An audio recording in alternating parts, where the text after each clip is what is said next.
What is up? I'm happy as a pig in shit right now to be able to give you guys these videos because this is one of my favorite things. My favorite things of training since I was a little shit, middle school. Actually, sixth grade, my mother told me. I was working out. Buffalo, New York, guys, cold ass weather. My ass was in the garage, freezing my ass off with about 20 layers of clothes on, punching a speed bag that my father put up for me, and working out with my dad's old weights that were actually, I don't know if you guys old bastards out there, that were plastic that were filled with cement. And a lot of the cement was pouring out the sides. They were chipped and busted, and I kept doing it. And I don't know how I got consistent on it enough, but I got consistent on it enough to realize, even at a young age, guys, the power of working out and being strong. I noticed it just, aesthetically, which is a good reason for most people. My confidence, and I don't know where you grew up, but in Buffalo, guys, we got a lot of shit ton of fights. And I kicked a lot of ass back in the day. So besides that, guys, this is a good self-defense thing, and it's a great workout, guys. So I'm going to teach you not just boxing stuff, guys, but I want to break down boxing, guys, and show you how to do it without injuring yourself, because you really can, guys, in a heavy bag. I got a light heavy bag here. Actually, this is a 40. I got a 100-pound bag that I can knock the shit out of, and it's relatively cheap. So this setup right here probably cost me, I want to say less than $250, and which is a lot less and a lot cheaper than your cardiovascular machines out there, ellipticals and stuff. And guys, and girls, you're gonna love this. In fact, my females love this a lot more than my guys. Guys, I also, if you want to do one-on-one with me, guys, I do the mitts, and I'm awesome with the mitts. Boom, boom, boom, boom, boom, boom, boom, and you can get a killer workout with that. So I'm going to teach you guys just, let's break up the foundation stuff of boxing in this. And you can see, guys, I got a small room here.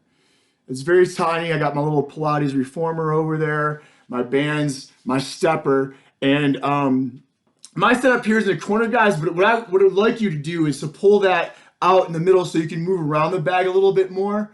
You want to be moving around the bag. I can't emphasize that enough, because so many times over the years I see somebody standing in the friggin' same place for 30 minutes hitting a bag. They're not even moving. Your feet, guys, are the hardest thing to get going, but they're also the most important thing. It's almost like dancing.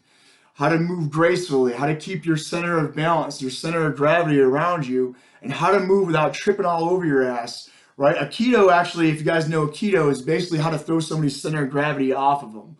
That you know your center of gravity so well, which I recommend you do. And in fact, Aikido is something that I've been studying as much as I possibly can right now, because I believe it's one of the best things to know. To let alone know my center of gravity is somebody else's, right? So if somebody throws a punch at me, a wild punch, and they're leaning forward, I can just sidestep them, pull them over, and watch them fall on their ass. And then if I want to, I can just kick the shit out of them while they're on the ground. I don't do that anymore. So, but I could just, if I ever was to get in a fight now these days, I'd probably throw them around so much they'd just give up and be like, dude, this guy knows what he's doing. I'm not going to fuck with this person, right? Self-defense, guys, is good. You should know how to self-defend yourself. You should be able to teach your kids how to self-defense in case they need it. Because the opportunity is, guys, I don't care. Hey, I'm a teacher, and the shit happens. And they should be able to self-defend themselves. Not ever. My students always ask me, I don't know what it is about me, if they just see me, if they see my muscles and strength, and they ask me if I've ever gotten a fight. I don't know why they ask that. And now these days, guys, fighting really has, because basically what happens is lawsuits. So I've been in a shit ton of fights. I mean, I'm probably over 100 back in the day when I was younger. My friends and stuff can admit this. And the best thing I can say is I've never, ever started a fight. Never. Some reason people always wanted to, and I never was one to back down from some jackass getting in front of me or being disrespectful to me or somebody else. Okay? So, guys, this setup is a good setup. I like the 40-pound, guys. A 100-pound bag is good because it won't rock as much. But the lighter ones is, guys, is easier, especially if you don't know what you're doing. Especially for females, right? So that they don't bust themselves up. Get yourself a pair of gloves, guys. I recommend either the MMA gloves, because the best thing about these gloves, guys, is that you can get those wrists. You want to be able to get those wrists tied and also strengthen your wrists as much as possible, guys. I can show you exercises that easy way, right? Dumbbells, right? All the movements to train those wrists and get those wrists stronger, guys. Push-up exercises like that on your knuckles with glass underneath it to toughen it up. I'm just bullshitting, right? So over the years, guys, actually, I don't even use gloves really anymore, but I'm going to use them today because my damn knuckles are so calloused and everything that I don't really need to do it. I know how to hit that bag straight on, that I'm not tearing shit up. And that's another thing. You want to be able to hit that bag straight on and that you're not sliding your hand across it like sandpaper, right? Hitting it correctly. And when we talk about hitting, guys, that middle knuckle, that's where you want to be landing. You don't want to be here, guys. This is actually, if you hit here, you get what they call a boxer's fracture. So if I'm punching here, guys, that metacarpal right there, these are your metacarpals, will break very easily. And I actually had one injury with one of my clients, and because I got sloppy with my cue, and the damn well never will happen again. That was probably about 15 years ago. So guys, do not punch the shit out of this thing in the beginning.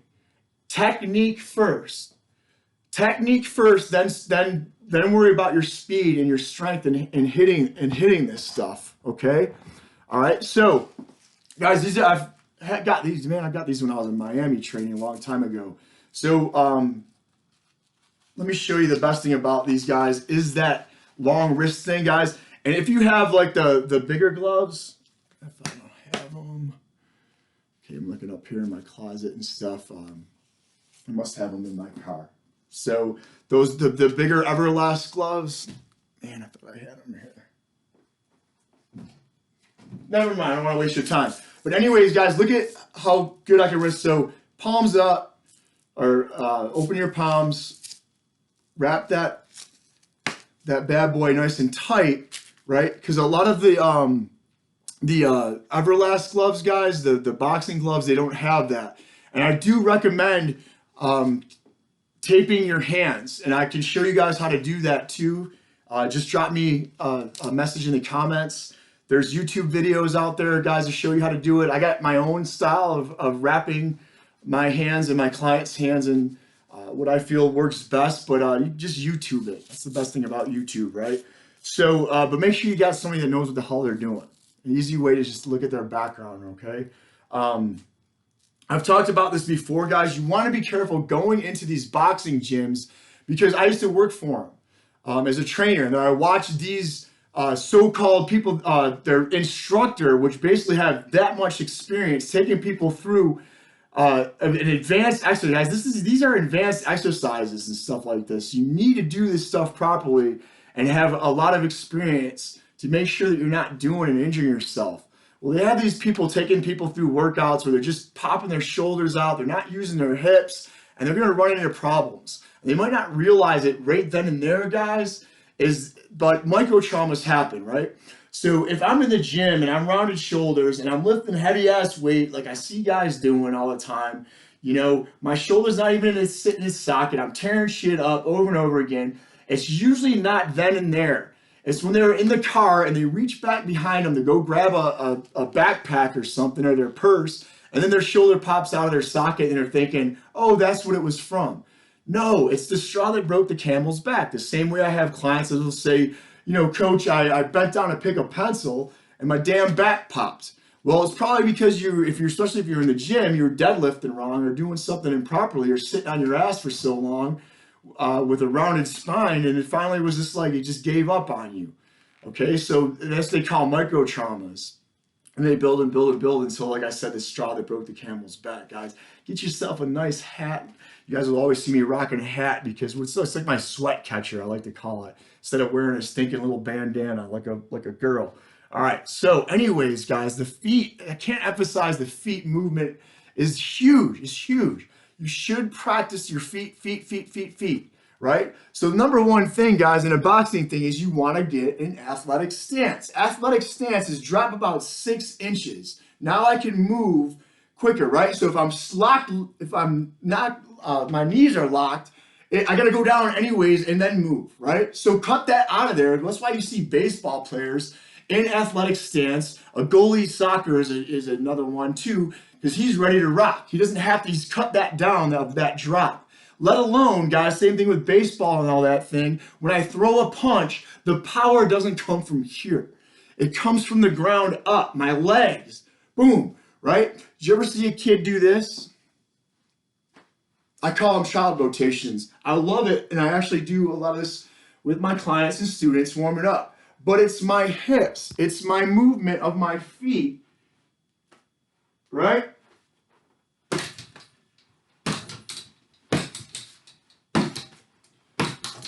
So I'm just slapping that thing, right? I think you guys might have missed that. So I'm just, right?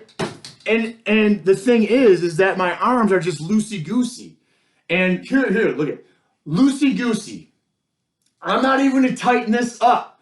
I'm just loosey-goosey. Look how damn hard I can hit that thing. It's not anything going on. My shoulder's a limp noodle, and I just slapped the shit out of this thing. I want you to think about this, guys. This is what I teach my baseball players, guys. I've trained pitchers over the years. It's that whipping action. In fact, Bruce Lee talks about this, and this is where I've got a lot of my technique from. I basically took the Tao Jeet Kune Do, put it in front of me, and read it and practiced it. Sat there. I ripped 20 pages out of that thing back in the day, and I sit and oh, Bruce Lee, oh, snap your elbow up at the last second and then you, okay, yeah. Practice that, guys. And Bruce Lee, man, is somebody I don't know, is not just an actor, man. This Bruce Lee is the real deal. He's legendary. People will talk about him from 100 years from now. That's how good this guy is. And he only lived till about 32 years old, which is crazy. Could you imagine if this guy was still around today, man? I wish he was. Because the knowledge that he dropped already in just a small amount of time is ridiculous, let alone the philosophies. I definitely recommend you guys read his quotes. His quotes and his philosophy on life is incredible. And you can understand why a 32-year-old man has left a mark on the world that will never be forgotten. So, limp. I am limp. And then, in fact, the last second, guys, and I want you to practice this, guys, I contract. So that's advanced stuff, okay? So I want you just to get that in your head a little bit, right? And so you can practice that. So you might want to. That's why I practice the 2-inch punch, the 3-inch punch of snapping. So if I close my hand at the last second, you don't do this. If you're a beginner, do not do this.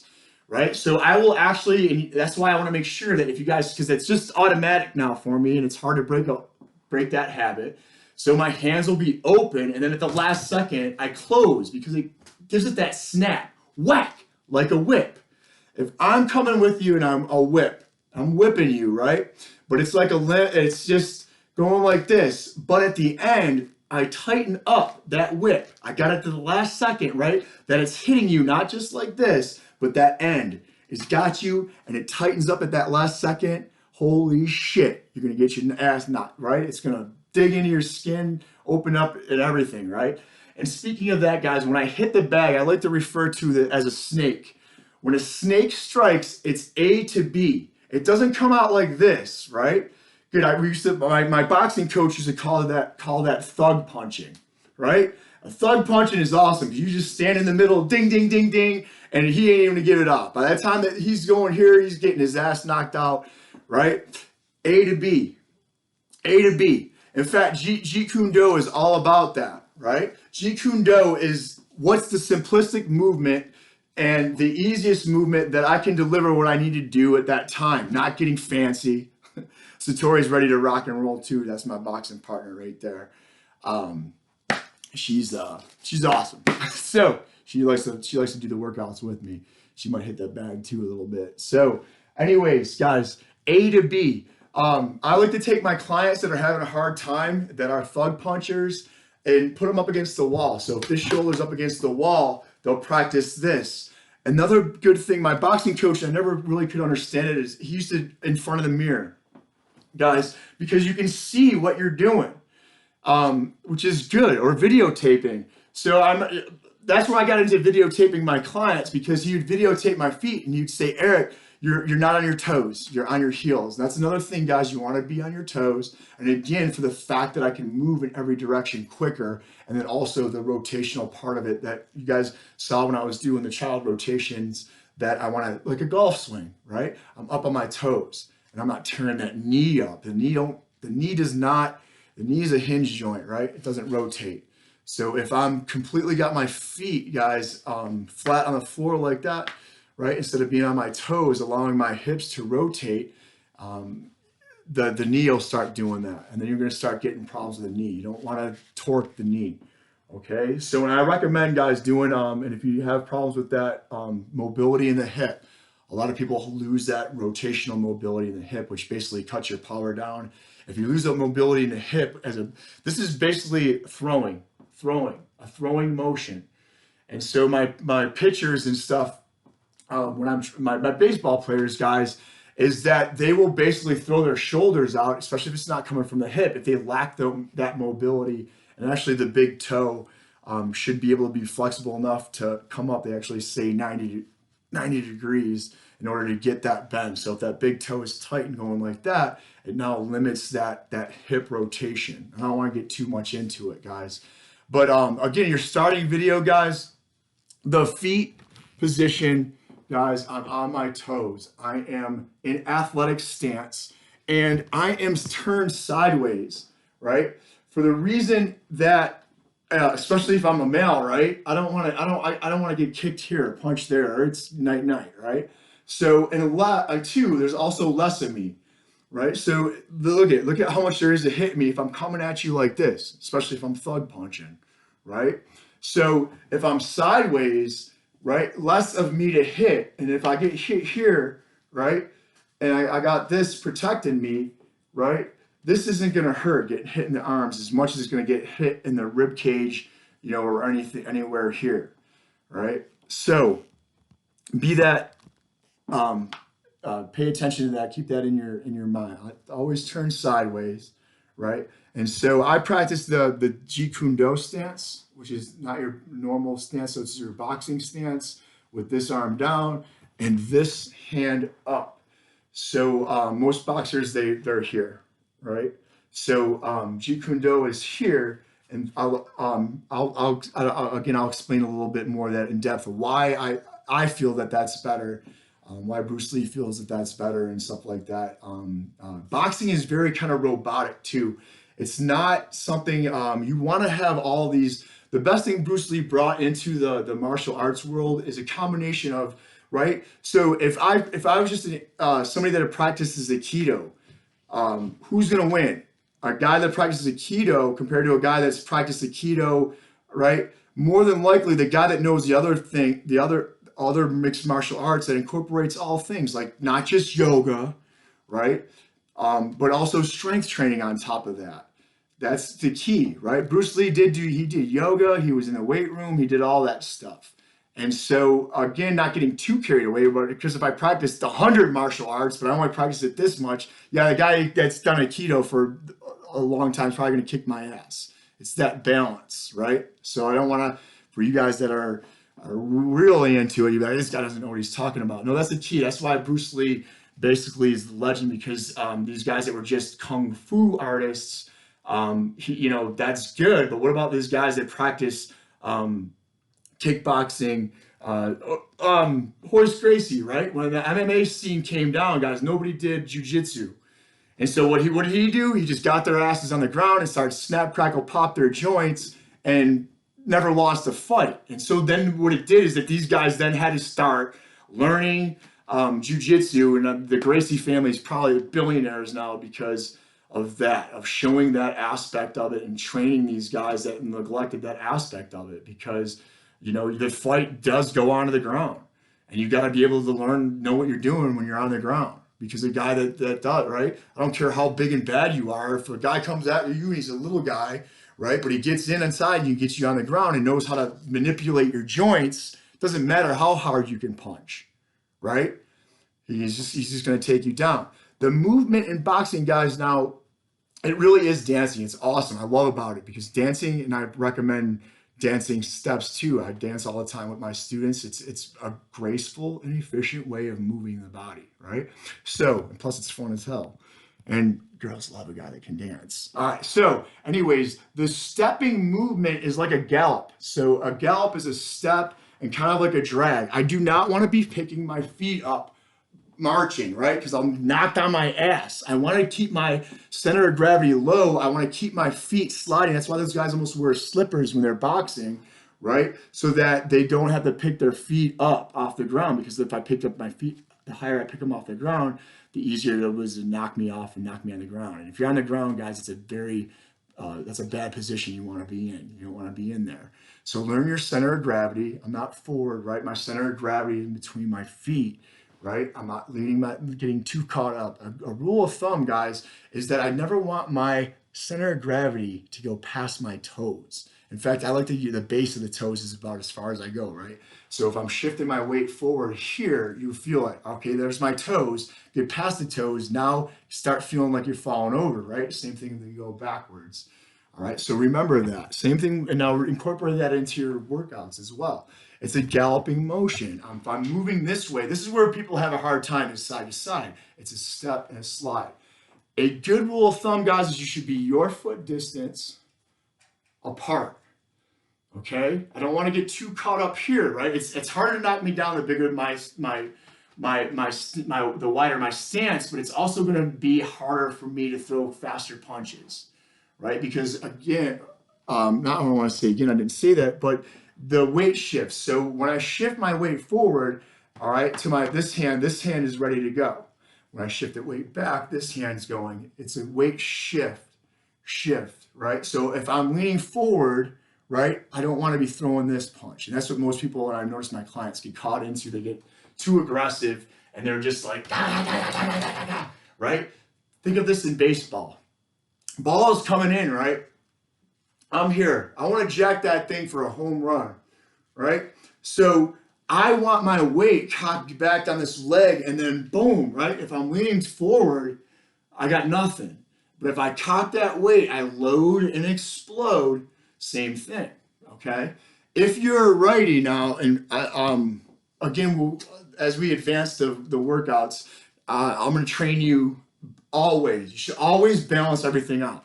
If you got a kid that's a football, a quarterback, he throws 20 times with his right, have him throw 20 times with his left. Soccer players, huge too. Kick 20 times with your right, 20 with your left. Everything even, guys. That's how the body works and is more efficient should be. So what if I got turned around if I was in a fight? Okay, let alone that, I'm not going to create muscular imbalances. I want to balance the yin and the yang, guys, the yin and the yang. Okay, so practice moving around, right? Practice moving around, step slide, step slide, step slide, step slide, step slide forward, gallop backs, right? On my toes. You're going to be tripping all over your damn self when you realize that. A good, what I've done in the past is I actually laid string down and rope and had my client straddle it, and then I can weave it in, curve it, make it a zigzag pattern and whatnot. So they get used to moving and keeping that space, because what you'll find is that your either feet are going to be, if your feet are together, guys, right, it's easy for me to knock you over. If you're not locked, if your knees are locked, easy for me to knock you over. Your center of gravity, guys, should be as low as possible and slightly forward. Slightly forward. Now remember that too throughout the day. When you're sitting, it should be low as possible, slightly forward. When you're working out, lower your center of gravity slightly forward. That's people will call that grounding, laying the roots down, right? Like a plant. So it's easier. And there's some martial artists that you can't even knock them over, right? As you've seen these guys, they're literally supernatural. It's crazy because the way they train and have done it smartly, it's crazy what some of these guys are capable of doing. And some of this stuff you can see on YouTube. Look up Morishige Yoshiba, the founder of Aikido, and watch him when he's like, I think he's 70 some years old, tossing these big dudes around like nothing. They couldn't even touch him.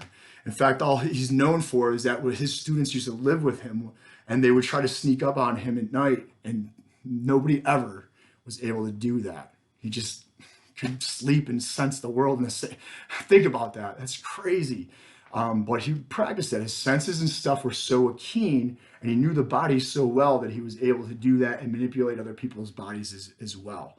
To the fact that Aikido has no aggressive strikes, it's all defensive. So that I just basically use that person's movement and their center of gravity against them. So you could have a 100-pound female tossing around a 350-pound guy, right? Wherever there's a force, there's an equal and opposite force. So if I have a 350-pound guy, where I have 350 the opposite direction, and they use that against you. So the bigger the person, and actually you way more force to go in that opposite direction and toss their ass around like a feather, which is crazy. That's why I love Aikido, guys. It's always cognizant. Where's your center of gravity? Is it all on my right foot? Is it on my left? When people just stand, same thing, okay? So get used to moving forward and backward. In this small room, I might just go 2 steps forward, 2 steps back, 2 steps to the side, 2 steps to the other side, right? And then when you got the bag, what I like to do with my clients is take that poke, boom, take a step, or take 2 steps, go all the way around, hit it again. Do not be that dingbat knucklehead that just sits on that one side and is just sitting in one spot and not moving their body. Move the body. Move, right? Another thing is, guys, we do not want to be throwing punches while we move, okay? Lay the base down, throw, then move. I don't want to be stepping and throwing a punch, right? Okay? You'll usually get caught and then get in trouble.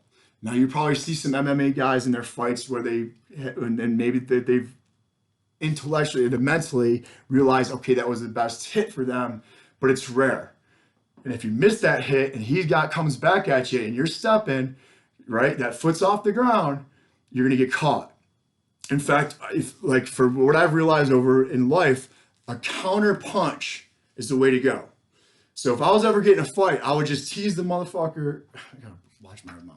I would get that person going so much to have them throw a punch, because it's easier for me to just block that punch and then unload. And you see what everything else opens up, right? Or I can move and back. My boxing coaches always say that. You got a big guy, get behind him, and who can defend themselves there, and just start working on those kidneys and the liver and everything like that, right?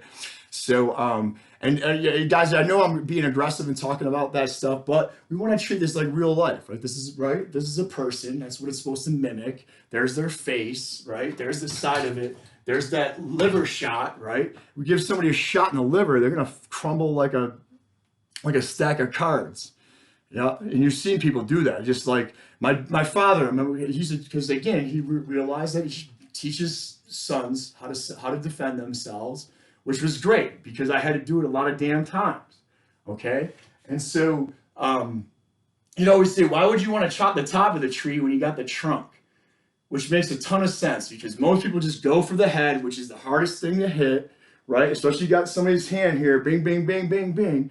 You start hitting that bottom because they don't know how to protect themselves. You start hitting in here, and most guys do not work their core. What I would go for with these big ass guys is their legs. I would just start kicking the hell out of the legs because their legs are so freaking sticks and their upper body is so damn big, right? Why hit that big upper body and their core is probably weak too? That's why you want to balance, guys. The plant is only as strong as its roots. And guys just neglect it. And females over neglect it, right? It's all they do is ass workouts. And they're not balancing the opposite side of that stuff too. It is a balance. And you want to train the balance. Let's start off with the jab, guys. The jab, again, my back. I want you to, remember the pirate ride, guys? Whoa, way in the fair and go back. So shift the weight back. Right? And then as I get forward, not into my toes, as I get forward, I'm going to use my momentum and my hips. Let's see this hip turning, right? I want to punch with my hips. Again, my child rotations, get back to that. Warm yourself up with that. Get used to it, right? And then just use the minimal amount of contraction of keeping it tight. Of what do I need to do to keep it tight, right? And again, not tensing up here. Most people tense up here and they wonder, do not be like this. You got to have that posture up. Look at my shoulders not even sitting in its socket, and I'm punching here with my shoulders. If you start getting tired with the hips, guys, the easiest thing is videotape yourself or have somebody watch you, right? So this is just me with my shoulders. right? But this is me with my hips. Notice the hips moving. Same thing with a baseball bat, right? If I'm just doing this, I got nothing. But if I put the hips into it and I drive up off the ground, and because I'm coming from athletic stance, I'm gonna have more pop into it. Like a snake, A to B, A to B, don't come out. And like a snake is not gonna dig its ass in you, right? When a snake hits a rat, when a rat's got some sharp ass teeth, he doesn't want to get his damn neck bit off, right? When he's sinking his teeth in there. So he's going to go in and this is going to keep you from hurting yourself. I remember a lot of my females who had a lot of aggression in them. They want to just sink it in there, and they're going to kill themselves, guys. Do it up. If you're sinking this thing in, half an inch, just think with that. If I hit somebody in the jaw and it sinks in a half an inch, they're going to be all effed up, right? So that's all I want to do. I don't want to sink in too much and then also get myself caught off guard, right? Or you're going to be tearing stuff up. Don't be sinking it in. Get what you need to do and come back, right? And I want to come back as fast as I go out. So the hands always come back to the face. Easier one, guys, start in boxing things. This, right here, the cheek. I punch, boom, come back. Punch, come back. Use the mirror, like my boxing coach told me. All right, so jab and a cross. That's all we're gonna do today. I want you to just practice those two punches. Why get into the more advanced stuff? The stuff that might bust you up, the harder things. Just jab. A jab is your front hand, right? That leads everything else too. And I want to make sure I got my distance, guys, on this, right? I don't want to be caught here, so I want to be here, right? Where that, and it's almost like a tricep. It's literally a tricep whack, right? More so than a bicep. It's like that tricep, an extension, right? Yep, that extension, okay? All right, so, and in boxing, and we'll get into this too a little bit later down the line about just punch a lead punch, which is right there. But at boxing, guys, let's stick with the boxing right now. I'm actually going to turn my knuckles up and hit. Okay, and again, that little bit of rotation, guys. Clench your hands. The best thing about like this, if you can see that, it's almost like remember back in the day getting fights too. Guys would have rolls of quarters in their hands because it does. You get hit with that, it'll eat you up. But pretend you got those roll of quarters, tight hands. The tighter your hands, the better on your wrists. Do that in the beginning, because if you're sloppy and relaxed here, guys, and don't do what I told you in the beginning about that. And like, I just wanted to tell you that because if you see me doing that, it's just natural for me to have my hands open and closed the last second, okay? But have that tight fist when you're going. Punch, come back, take a step. Punch, take a step, all right? I want to move back a little bit. I'm too tight, right? Do not knock the shit out of this thing. I like the lighter bags for that reason, because it moves a lot. And you don't want that thing moving too much. If this thing's moving a lot, especially if you do have a 100-pound bag, and that's coming this way, it's swinging towards me, and that's when I hit it, you're probably gonna mess your wrist up. Try not to hit the bag when it's coming towards you. Get out of that habit, guys. Unless you're, and again, advanced person. Again, guys, this is strictly for beginners and stuff like this video. Don't punch it when it's coming towards you, okay? Move your body more. Get used to moving your feet more than the punching. Practice in the mirror. Straight, right? Jab. So when we get into the video, guys, a 1 is a jab. That means you're one punch, right? Your first jab, 1. Your jab always starts every punch. Okay, so if I say 1, boom, right? If I got the mitts up, I say 1, boom, right? So, and you want to, guys, I'm telling you, if you ever work with somebody with the mitts, it's a lot more fun than this, and it's a lot less likely of you beating the shit out of your shoulders, because you can just get nuts with it, guys. And I'll get one of my clients. I think I've posted a video of one of my female clients and me working on the mitts on my Instagram, so you guys can check that out on there. Just go down and you'll see me and one of my badass clients. She hits like a guy. So right, so find your distance up here. athletic stance, hip, right? So hip, come back, right? Shift your weight back, shift forward, right? So if I said one, one, one, a one and a one. Doesn't have to be boom, boom, boom, just that fast. If you want to, yeah, that's can, but I can stagger that timing, which is good because it throws people off, right? So if I one and a one, okay, or one and a one, right? So I'm hitting it a little bit too hard. Sorry. So one, right? There we go. Middle knuckle, middle knuckle, middle knuckle, middle knuckle, right? If you take your gloves off and that middle knuckle is red right there. I have had females, guys, literally, they're just more sensitive than guys, with a big box, a big ass balloon gloves. I don't recommend you guys get that. I want to do another video where I show you guys the boxing gloves I'm talking about, because there are some boxing gloves that are just way too damn big, and it's hard to even see, right? So a one is boom. A two now, okay, a two. All right, so that's my jab. So if I said jab, jab, jab, jab, one jab, okay? Get used to the name. This is my right cross.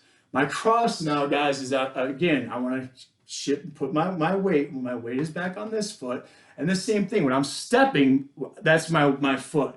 If you notice, Bruce Lee will actually, he's just constantly, and this is, you'll notice me doing that a lot, is this, load, load, load, load, right cross, jab, right? So constantly, you'll see him like that, because it's just, he's just load, load, load, load, right? He's not stepping.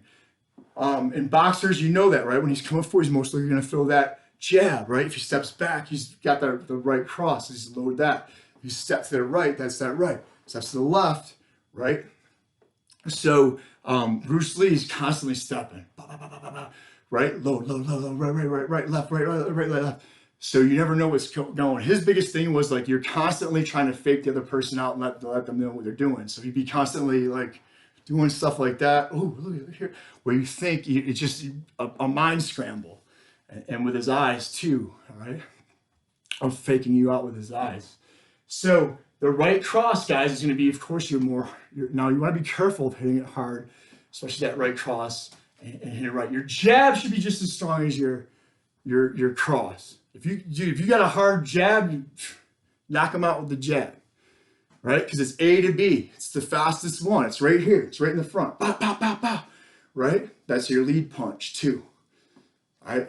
Which is a little bit faster than the boxing punch. But let's stick with the boxing where you're going to turn your knuckles up. My right cross. So it would be a two. A two is, again, always start with your jab, right? So everything follows that. A two would be a jab cross. 2 punches, right? Two. Two. Right cross. Right cross. Right cross. Right cross. Two. Two. Two. Two. Got it? Right? Notice I'm not hitting that thing as much as hard.